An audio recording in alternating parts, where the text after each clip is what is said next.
The Prime Minister was poised to respond to a question by Cherangani MP Joshua Kutuni on the country's level of preparedness ahead of the forthcoming general election that will be the most complex in Kenya's history. The election date round spiraled into a no-holds-barred political showdown.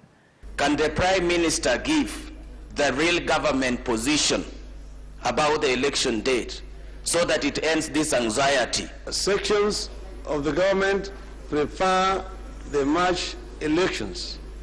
The sections who prefer December elections, like myself. The electoral body IEBC has settled on March 4th, 2013 as the election date, following an advisory opinion rendered by the Constitutional Court. A ruling of the court does not stop us from thinking, and therefore as a thinking Kenyan, I disagree with it totally. This matter is already being contested in court. There's already a court case that is ongoing. And therefore, Mr. Speaker, we will await the outcome of that petition. But debate on the matter turned combative when the Prime Minister was challenged to state the government's position on the election date. The question is, what is the government position on the date of the election? Not your opinion, not anybody's opinion. Mr. Speaker, I have a right to answer questions the way I want to answer it. Mr. Speaker, unless the honourable member want to answer. Order. You have put on record a very dangerous statement. Members of the front bench who are led by you in the House have a right to give accurate information to the House, not to answer the way they want.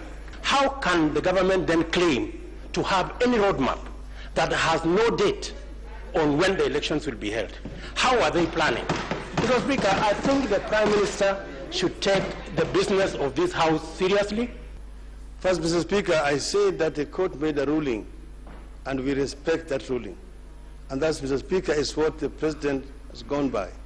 Mr. Speaker should even have added that, Mr. Speaker, that was also adopted by the Cabinet. So, Mr. Speaker, if you want official government position, that is the official government position. With the election date matter dealt with, the question of ethnic mobilization ahead of the forthcoming polls raised even more political dust. I want the Prime Minister to confirm to the nation that he is the father and the architect of ethnic balkanization and mobilization in this country, starting with the region that he comes from 15 years ago. Is it in order for the Honorable Duale, in a bid to ask the Prime Minister a question, to cast aspersions on the character and personality of the Prime Minister by saying that is the architect? Order, member for question. Order. We merely asked a question, which is entitled to. Order, member for Gwasi. If I were to be an architect of ethnic balkanization, I would never see the floor of this House. I will never be elected, Mr. Speaker, on the basis of the vote from one ethnic community in the constituency that I represent. Mr. Speaker, when others go and assemble in Eldoret and say, you are a Kamatusa or Kamatusi, and that you are our leader, Mr. Speaker, they are beating ethnic drums, Mr. Speaker. The ethnic mobilization row gave way to yet another contentious issue, discipline in the management and membership of political parties. The Prime Minister maintained that political parties should be driven by ideologies and not tribal affiliation. I do not know whether the Prime Minister was listening to himself, because the Prime Minister holds the record in this House for having changed parties. He holds the record. He hasn't told the House how he managed to change to all these parties. I think he must be in the 8th party. What drove him from one party to another? Was it the policies he was following, as he's telling the House? Mr. Speaker, the honourable member is saying that I hold a record. I have changed political parties 4 times, because NAC was not a political party as such. We were only an LDP.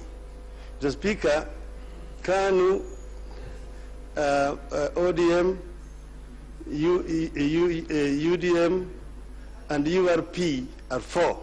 He himself, Mr. Speaker, has changed parties 4 times like myself.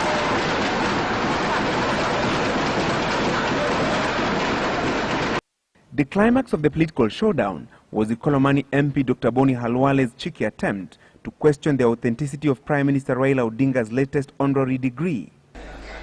Mr. Speaker, can the Prime Minister tell us what instrument the government is going to put in place to ensure that some of these certificates, diplomas, degrees that people are scrambling for, some which will obviously be fake, will receive sufficient authentication so that people with fake documents do not sneak into leadership in the country?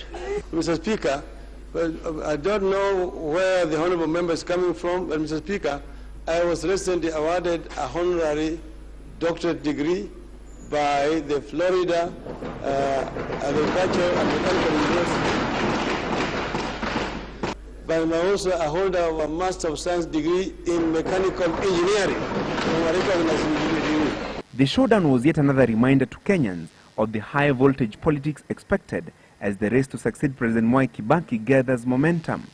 Francis Gashuri, Citizen Live at 9.